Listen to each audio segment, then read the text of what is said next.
Okay. Hello, everybody. This is our second episode. I think we've agreed to call these episodes. As we start to talk about the second section, what we're going to start discussing and what we're going to kind of have a conversation about hopefully over this next period of time are what I call the 5 pillars of education. Some faculty members call them just the practices of education, but what I want you to think about is these are the sorts of things that you're going to do in the classroom. And as we sit here today, this is an 88-degree day in June. And so I am sweating. So I have a sweat towel to keep myself looking pretty. And as we go through, what I want to do is I want to have these conversations about these 5 different things. And I want to introduce each of them to you now. But I want you to know, why today we're doing our conversation in my backyard at my deck, this is going to be another field trip. So we will be going out to the woods. We'll be doing a little backpacking trip, and we'll be starting to think about how to do social reconstructionism there. We'll talk about discovery education and some of the things that are really interesting when we start talking about teaching. But each of these different trips, these modules, will give us a little different insight. Now, your goal in all of this is to try to figure out what your pedagogy is. I know. People say pedagogy all the time and no one tells you what it is. Here's what pedagogy is. It is all the aspects, everything that you bring into your classroom, everything that is essential for you to be an excellent teacher or a crappy teacher because you didn't do it well. And I call those the 5 pillars. There's culture, and culture is how you think about your classroom as an entirety. So what is the culture of your classroom? How does culture build in and work? I'll talk about that in a little bit later. We're going to talk a lot about the practices of education. So what sort of practice do you bring into your teaching? What sort of teaching strategies are you using? We're going to talk about Bloom's taxonomy and Vygotsky and the zone of proximal development. And no, you don't need to know any of that yet. We're going to talk about that. I want you to think about what tools within there you're going to use. These are the practices, the content, and your actions that you take. We need to talk about discipline. And where teachers are the most concerned is about discipline in their classroom. How do they maintain control? We'll talk about what that means too, because I actually think that's the wrong direction to think. I know the biggest mistake teachers make when they walk into a classroom with discipline is they often think that discipline is a separate situation compared to their content and their teaching strategies and their practices. If you have an effective classroom, your practices and your discipline blend. They're congruent. They work well together. So you're going to have a teaching practice that matches your discipline practice so that it can be effective. The other piece that we need to talk about, of course, is expectation. The expectations you have of yourself as an educator, the expectations you have of students in the class, and generally, what do you expect from students? What type of people do you think they are? Do you feel like they're inherently trying to do something wrong and try to get away with something? Or do you think they're partners with you in the education system? That's all about expectations, and it changes your pedagogy and the culture of your classroom depending on your expectations and their expectations of you. Finally, this comes down to this whole concept of identity. And I want to briefly tell you a story, which is really hard for me to do because I talk incessantly. But one of the things I really enjoyed was teaching at Job Corps. And it was an inner city school. And in that inner city school, I spent a lot of time working with students. And it wasn't my first experience teaching in the inner city, but was my first professional teaching gig. I was teaching diversity, and I walked into the classroom and I got all kinds of advice from my colleagues, my professional friends and colleagues. And what they kept telling me over and over again is, if you want to be successful in the classroom, you need to be firm, create a solid discipline, be hard with students, and be clear and make sure that you follow through with everything that you do. And I tried that, and I was mean. And I can be mean. I'm good at it. But it's insincere. And students read on that, and they started to see what that insincerity in my character, because it wasn't my personality. It's not who I am as a person, and therefore it becomes inauthentic. You'll be told in your teacher education program that students can smell fear when you walk into the classroom. If you substitute teach, that's the first thing they're going to tell you, is students can smell fear. It isn't true. Students don't care about fear. What they care about is authenticity. If you are truly you when you walk into the classroom and you figure out how that individual identity of you can integrate within your teaching professional sort of persona, you're going to be successful. But you've got to figure it out now, because that's how it starts to build in place with that philosophy of education. It's that pedagogy. And so I want you to think about two things in this whole episode. Again, who is education for? What are you doing in your classroom? You should be thinking about your purpose. Like, what are you trying to accomplish? And if that's the case, you need to ask the question, who are you teaching to? And you have to ask yourself, who am I as a teacher? And that's the hardest question, because what you're going to build on is this idea of called apprenticeship of observation. And what that means is that as you go through the schools, you have this conception that you understand teaching because you've been in a classroom. And so in discipline, going back, if you will, for a moment, when we think about discipline, students do it within two different ways. They either reproduce what their parents did to them as children, which you experienced as a child and as a different person. So your experience was it as a recipient, and you think about it very differently because you look through it through the lens of loving your parents. Or you reproduce what your teachers did.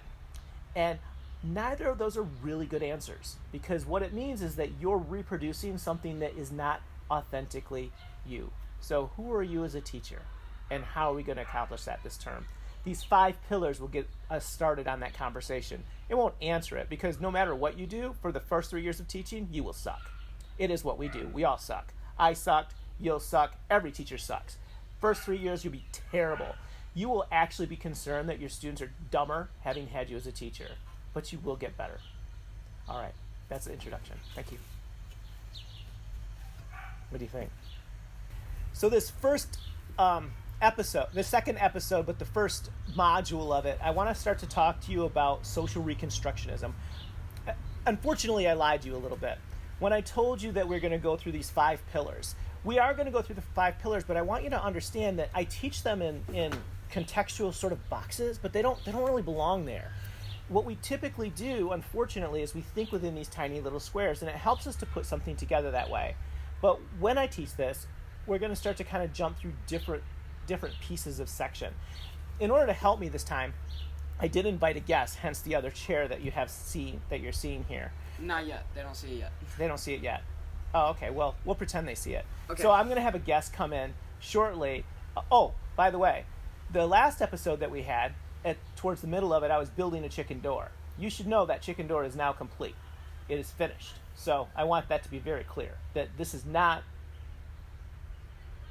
me slacking off. I'm doing my yard work. But I write things down sometimes just in order to make sure that as we start to think about how we introduce somebody, I don't want to forget anything. So forgive me as I read this. I try not to read things off of notes, but I've asked a professional colleague of mine and good friend, Dr. King.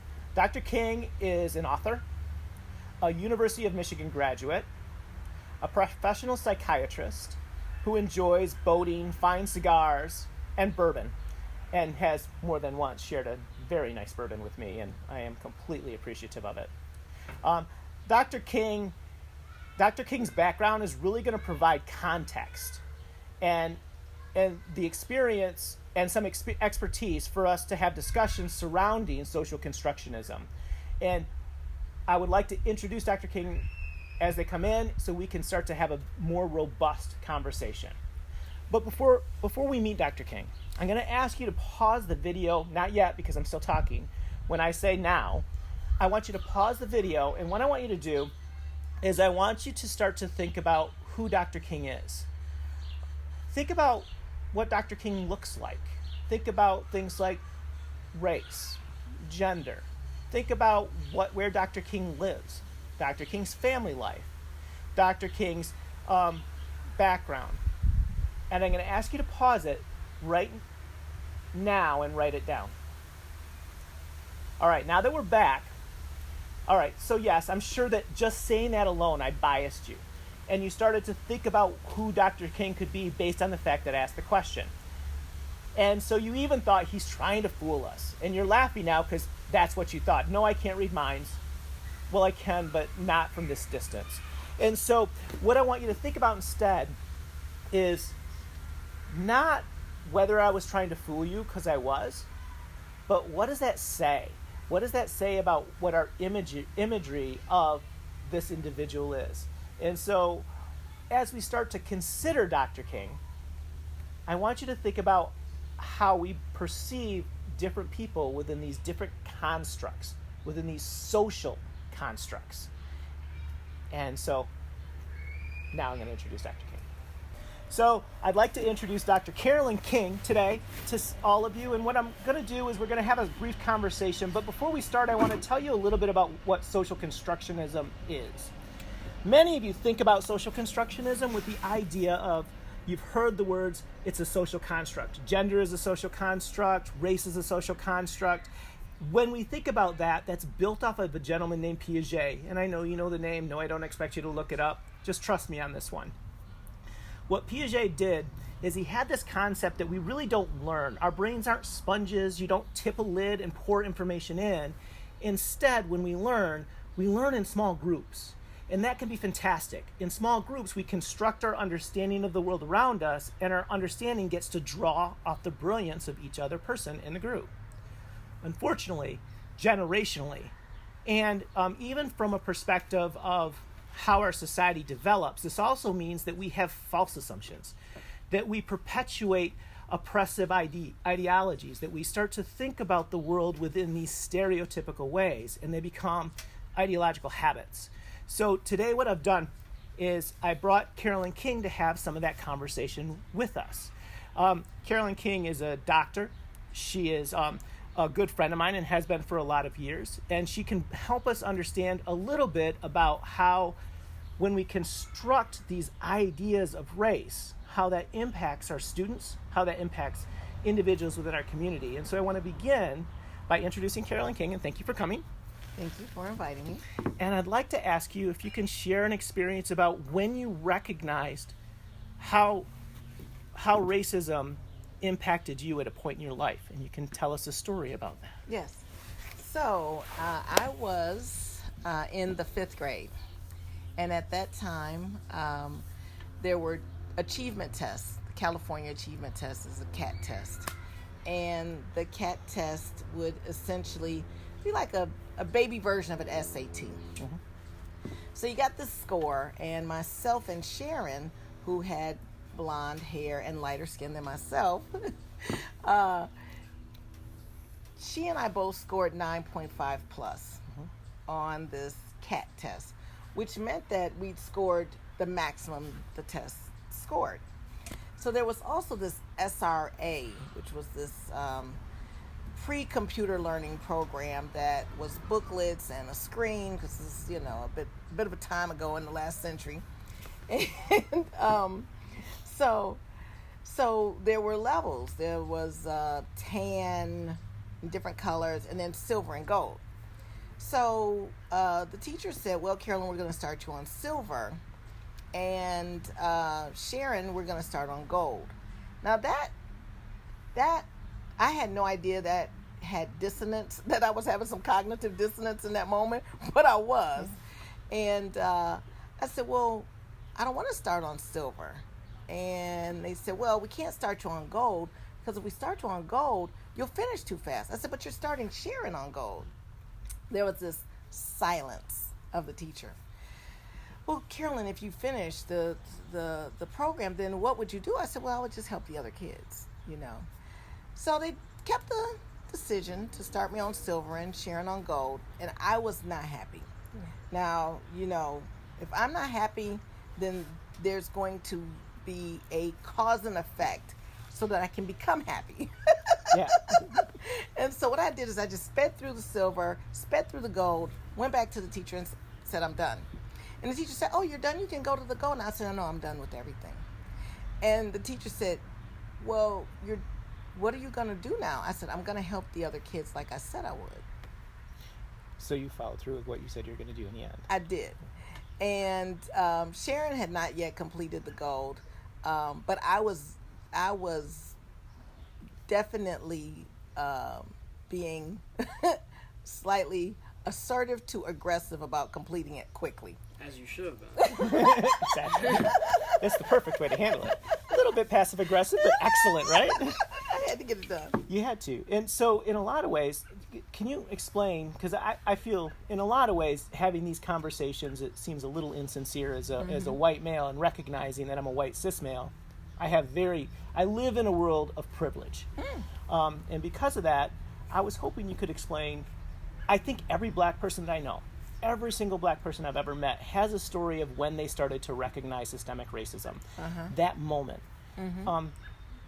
And you also, which is fascinating, how does that affect how you look at the world around you, and if you could talk about how maybe that started you to begin to see how microaggressions and those systemic racist sort of moments build on maybe daily existence or in trajectories throughout your career. Yeah, because as a fifth grader, I knew that, people of color were less prevalent on television and in movies and in teaching positions. But as a fifth grader, I didn't really understand the why. Yeah. I just knew the what. And so at that point in my life, I'd always known I wanted to be a doctor since I was 3 years old. So I didn't really understand how it was going to play out over time. But in that moment, when I had that, as I said, cognitive dissonance, I knew something was wrong. And so and it was a feeling. It was a thought, but I didn't really have the ability to connect the dots. So it was really just a feeling. And so in life, how that's played out is, over time, you start to become more and more aware of all of those social constructs: gender, race, and class. And the intersectionality of them. So as a person who grew up in Detroit, in the public school system in Detroit, just saying that you want to go and become a doctor, people look and say, oh, they're surprised. What is the surprise about, right? What is the surprise about?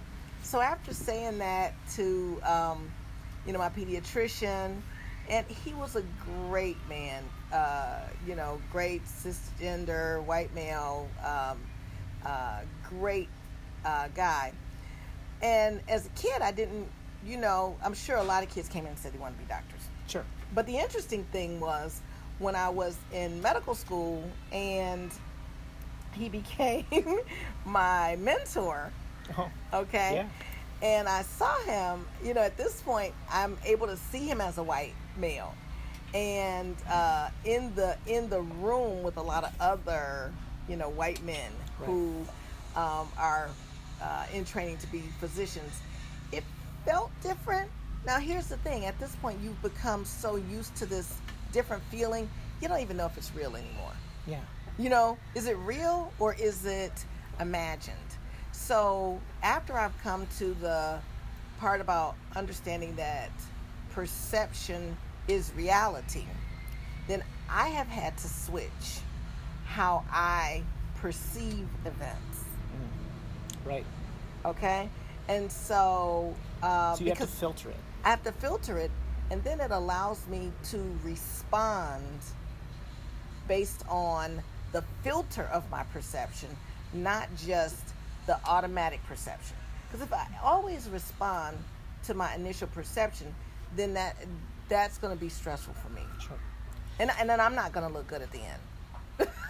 Well, and it's also, you never quite figured out where that was, so you have to take it through the layers of how microaggressions and implicit bias change your perceptions of what's happening, but also what's intended versus the habits that are just out there, right? Exactly. And I know that I've done some unintentionally offensive things in my history, and I've been lucky enough to have some good friends that have no issue with knocking me down to my size. Yeah. And I should be clear, I'm a very large man. And so when we start, Nusan. You've met him a couple of times. He's my friend that's come here. Jyoti's husband? No, that's Sam. Nusan is remember he came in and he went to, it doesn't matter. Okay. But he went to the graduation and you got to meet him at that point. Okay. He's a 6 foot tall guy. He was the best man at my wedding. Okay. And he and I have been best friends for a little over 34 years. Oh my God. in the conversation, so we had this class together in our sophomore years, and I come in, and I'm not going to mention the professor because he taught at Grand Valley, but we went into the class, and he was so boring. He was the microfiche person that would put it up, and then he'd read the outline. And he was a psychology professor. He was horrible. And like all That's good painful. college students, when Right. you have a really boring professor, we did like all sophomores in college did. We sat in the back and made fun of him Right. because he played with his colostomy bag the whole time too. Colostomy bag is a bag that you have on your hip that keeps your stuff in it because you can't filter it properly. So I'm just going to filter that detail out Go of the ahead. rest of That's this okay. conversation. Yeah, that's fine. So we go up, and I start talking to him after class. He has no idea who I am. No clue at all. Talks to Newson, and the first thing he says to Newson is, "Man, your parents have to be so proud of you, New. You've done such a good job. You're working so hard." Newson's the only black guy in the class. This guy has no idea who I am, and we leave. Right. And so he's furious. He made up profanity that I didn't know what it meant. So we had to discuss it because he said, Right. "I'm making words up. I don't Right. have words that Right. tell how angry I am." Right. And I said, "I don't understand it. I don't understand it because he loves you. He thinks you're the greatest thing ever." And he said, "Yeah, but Terry, what'd your mom do for a living?" I said, "You know what my mom did. She's a telephone operator." "And what's your dad do?" "Well, he was a mechanic." "So neither of your parents went to college, did they?" "No." "So you're a first generation college student." Right. "Exactly." "Well, what did my parents do for a living?" "I don't know, your dad was a lawyer, an accountant or something." He has a master's degree in accounting. Right. "And my mother has a master's degree in nursing." Right. His first assumption Right. was that I was a first gen and you Right. weren't. Right. Why is that? Right. Right. And so it was a life lesson. It's a teachable moment. It was a teachable moment. Yeah. So after that, I started. We made this pact that if you have stupid questions, don't ask any other black people. Come to me first. So my advice: find someone you trust. Yeah. Ask questions. Yeah. It's funny because, so often if I'm in the room with physicians, I'm not necessarily assumed to be a physician in the room. Really? Yeah, I'm not necessarily assumed to be a physician. If I say I work in healthcare, they say, "Oh, are you a nurse?" Yeah. And the social worker, they'll, if we come in together, they'll assume the social worker is Dr. King. 'Cause Right. That's kind of a masculine name. It is. So if it's a guy and he's a white male, he fits the description. Right. Yep. I don't fit the description. No. In my lead in my dissertation committee, there's a African American woman, Dr. Bailey. If you ever get to take her as a professor at 485, absolutely take her. She's fantastic. But we sit in a room and there's those same assumptions that I outrank her. Yeah. Well, two things. One, I'm white. Three things. I'm white, I'm male, and I'm older. So all of those things together make that assumption that she outranks me, and frankly, she's smarter than I am. The intersectionality. It is. So you get used to it, as time goes on, and then, you come up with, okay, so this exists. This is the reality. This isn't just my perception of reality. This is the real reality. This is most people's perception. Right. So now what are you going to do about it? Because the only way to change the reality is to change perceptions. And how frustrating it must be to feel like, in a lot of ways, you have to be white people's educator on this all the time. Well, that is a timely statement there, Terry, isn't it now? Because I'm constantly getting emails from my friends saying that they are tired of this and I'm like, dude, you can't be tired. You've been waiting for this time. When people are hungry, feed them. And there's a concept that I think is really interesting that's related to this called retrenchment. And I'm always a little leery of it. And retrenchment is this philosophical construct within white identity development, which is a gentleman named Howard, absolutely worth looking up because he talks about how white people have to go through these different sort of stages, a developmental stage to head towards anti-racist, which is different than being colorblind, which is different than being not being racist. It's being anti-racist. And a part of that is white people hit a spot that they're confronted, and that cognitive dissonance that they have becomes problematic for them, and they have two choices. They can find themselves to a way to become better educated, more knowledgeable, more aware. I Right. call it noticing. Yes. It's Maxine Green thing, but Yes. that's my language for it, Yes. to start to see it and recognize it, or they can fall back in their epistemic privilege, to fall back within that ideology of retrenchment where they either just pretend it's not a thing and say things like I'm colorblind, or say things like racism doesn't exist, or reverse racism, which isn't a thing, is just as bad, or they fall within that white supremacist sort of ideology. So even what I'm doing now, especially online, feels dangerous. But Yeah. but information has to be out It there. has to be out there. And when we were talking earlier, you talked about the difference between the words being woke Yeah. and versus being awake. awake. Yes. Yes. No, I appreciate that. So, and everybody thinks it's funny when old white men say things like, "Hey, I'm woke," and the reality is I'm not woke. I'm not. I don't think actually any white person can truly be woke. I think what we can be is we can be constantly waking, because it's a constant reminder and a constant. There's got to be a constant vigilance as a person that falls within a privileged category, to be able to look at the world around you and continue to notice the oppression. It's easy for me to slip back and say it's not a thing, because I don't have to notice it. Because I walk into a restaurant and they assume I have money.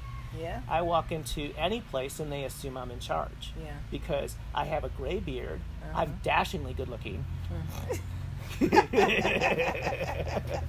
Now I see where Grayson gets it. Yes, good luck, you're right. But it's those moments. And so this class, in a lot of ways, as I pick up and put down my coffee cup because I keep talking,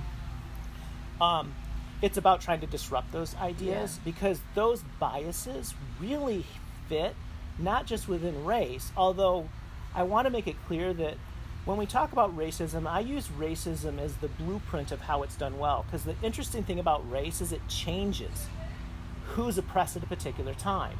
It can be, for instance, it used to be the Irish that were considered a part of a race, or the Italians, or the Jewish people.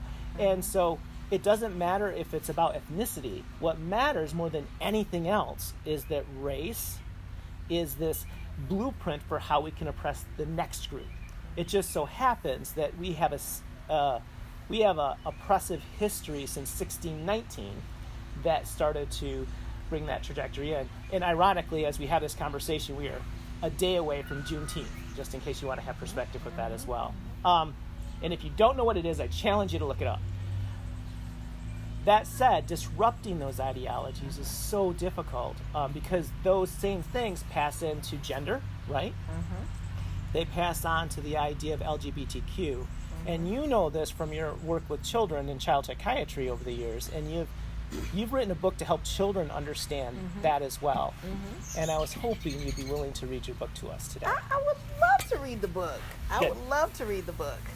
So this book is it's a little teeny book. This is the pre print of it. So the actual print is going to be hardcover, etc. It's going to be pretty. It's gone through several iterations. It's been a 6-year project, just so people can kind of get some scale to how long sometimes things take to come to fruition. So there's no accident that the colors are what they are, or that the person on the cover is armored. So, you ready? Figuratively and literally. A Kid Named Sid, a story by Carolyn King and Melvin Otis, and illustrations by Corey Van Dynen. Alrighty. It's my favorite part of the book, which is not my quote, but I still love it. I am afraid if we stick to those categories of race, class, and gender, we are stuck. This is a quote by Grace Lee Boggs, who is a PhD. And then it says, congratulations, you've decided to embark on a gender education journey.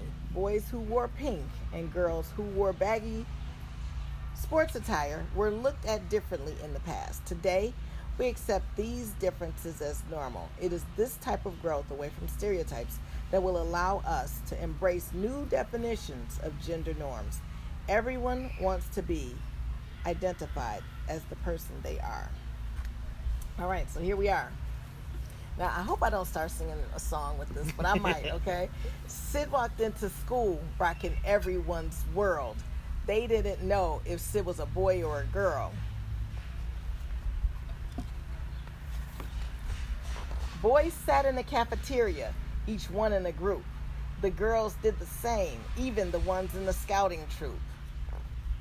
Sid felt out of place with the girls and the boys. It seemed everything Sid liked made everyone else annoyed. Sid played alone some of the time, listening to music and making up rhymes. Sid learned the roles that went with each scene. That's how Sid learned what boy and girl mean.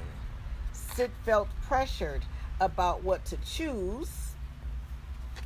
Am I a boy or am I a girl? This seemed to be the most difficult question in the world. Sid finally figured it all out, really learning what life is about. Life's about being happy with our own identity, being who we are, living true and free. Sid learned to play with kids having fun. Sid did not exclude anyone. Sid played with boys on the playground and girls on the floor, rolling in the dirt, doll houses galore. Sid learned to adapt to the world around. Sid laughed, Sid cried, but Sid never stayed down. Sid had to learn like everyone does. We are who we are, no one is above. Asking simple questions about who we are. Look in the mirror. You are the brightest star. And at the end of this, it's got acknowledgments to Team Sid, which is of course has a lot of people who've contributed to this from all ages, walks of life, nationalities, gender, race, and there's also a glossary to help people understand our intention with this book. Why is the book about gender become so important to your work and to your personal life? So now I have a story. I'm hoping you did. Okay. I had a kid, and of course I can't say names to protect. However, just say Sid. Let's just call this kid Sid. All right. Okay.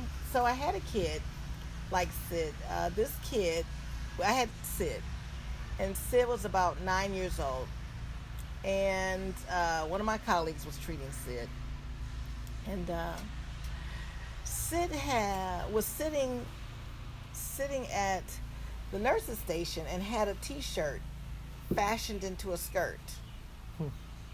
They'd made gathers, and they had black Sharpie fingernail polish and black Sharpie eyeliner. So as I'm walking past Sid, I said, "Oh, is that fingernail polish?" And they said, "No, it's marker. It comes off." Is that eyeliner? No, it's marker. It comes off. And I said, "Is that a skirt?" No, it's a T-shirt. I said, that is very creative. That is very creative. So, soon I saw Sid sort of sashay and twirl on the unit. And so I said to Sid's doctor, I said, does Sid have some gender stuff going on? And the doctor said, oh no, we've got bigger fish to fry. This kid is getting kicked out of school all the time. His dad was abusive. So yeah, no, I'm not touching that with the 10-foot pole. Okay. Sid, stayed through this day and went home because he's at the hospital. Sid came back to the hospital, and they said, "Hey, Dr. King, you want Sid? Sid's back." I said, "Sure, I'd love to see Sid." So I talked to Sid's mom, and I said, "Tell me a little bit about the abuse. What happened?" "Oh, his dad and uncle tried to beat the gay out of him." Oh.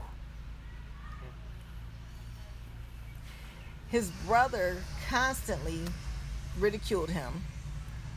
And every time anybody insinuated that there was some kind of a gender, sexuality difference with Sid, Sid would beat the crap out of them and get kicked out. So he learned self-hatred early. or self preservation. Right, both. Right? Right, both. Okay. In some ways, trying to figure it all out. Okay. Trying to figure it all out. And there's no development sort of ideology for that that's public, that we can really draw on. Yeah. So it became obvious that the education was needed on our unit. Mm-hmm. Because even one of our seasoned doctors that I respect greatly didn't see Missed it. Or chose not to because it's uncomfortable sometimes, right? Yeah. Maybe it shouldn't be, but it still is for many, many folks. And so as I talked to the staff, the nurses, the other physicians, the case managers, we all realized that we had a lot of education that we needed.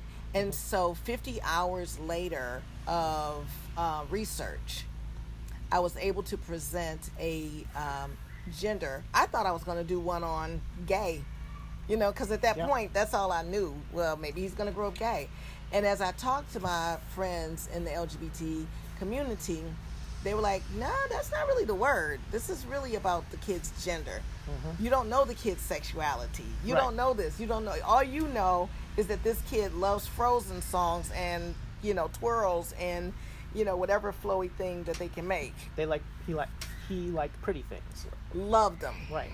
Okay. And it didn't fit within this socially constructed ideology of what. See how I did that? I just brought it right back there. You see? Yeah. You see? Good. And so, 50 hours of research into doing this 1-hour presentation for our team, that started the evolution of the book, A Kid Named Sid, because I knew that it's necessary. Yeah. It was necessary for me. Right. Like I thought I was woke. Right. And we're all just waking. And I'm all just waking. I'm still waking. And I think it's so important to remember that, just generally, our teachers so a lot of these are going to be pre-service teachers. As they go in, some are going to social work, some are going to other studies, but no matter where you're at social work, whether you're a doctor, whether you're a nurse, understanding how these social constructs that we box people, it changes what our expectations of them are. Absolutely. And we miss so much. Yeah. So it's really an important piece to think about. For me, it's an important piece to think about in the classroom. Because when I walk into the classroom, again, we're going back to the first episode, especially like those modules that we talked about, the question of the purpose of education. The purpose of education for me is always the question is, who is education for? And right now, it's for a very tiny group of people. It's also boring. It's also constructed in a way that's very passive, because I believe it's about social construction. And we need to move on. Yeah, okay, we got 2 minutes. I got my 2-minute warning. So what I'd like to do is I'd like to thank you for your time. Is there anything that you would like to share to my mostly, at least stereotypically, and from a statistical standpoint, mostly white students about what they need to know when they run into you in their classroom? So I think the takeaway of these teachable moments is that if we continue to wake up, if we stay on this trajectory of learning and having teachable moments, and anytime there's a difficulty, staying open so that an awareness of what is other based on what you're saying is. If that makes sense. Oh yeah. Because if we just keep on thinking that it's supposed to be the same, then we really box ourselves in, and we don't keep ourselves open to teachable moments. So even as a physician, I've been doing this 25 years. When I teach students, medical students, residents, I always, even when I teach adolescent psychopharmacology, I go into the class knowing what I know, but also knowing that there's something in this that I don't know, so that it can keep that excitement, right? Sort of that roller coaster of learning. Yeah. Like you might have been on the roller coaster, but in that moment, you don't exactly know how your body's going to necessarily respond. You just know you want to make it fun. Right. Excellent. Perfect. Well, thank you again. Thank you. I really appreciate this. This is really helpful. Fun. Thank you. Wonderful. Bye all. Peace.